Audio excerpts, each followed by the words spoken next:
Hey everyone, welcome back to our channel. Today we will learn how to add Canva code on Shopify. Without further ado, let's get started. To add a Canva code to your Shopify store in 2025, start by creating your design in Canva. Once you are happy with the design, click the share button in the top right corner and select embed option. Copy the provided HTML embed code.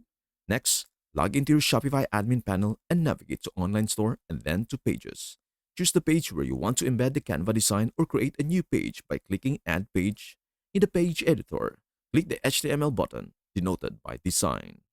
Paste the copied Canva embed code into the HTML editor and click Save. Finally, preview the page to ensure the Canva design appears as expected. And if everything looks good, click Publish to make the changes live on your store. Now your Canva design will be successfully embedded on your Shopify site. And we are done. Thanks for watching. Before leaving this video, make sure to like and subscribe for more videos and contents. Peace out.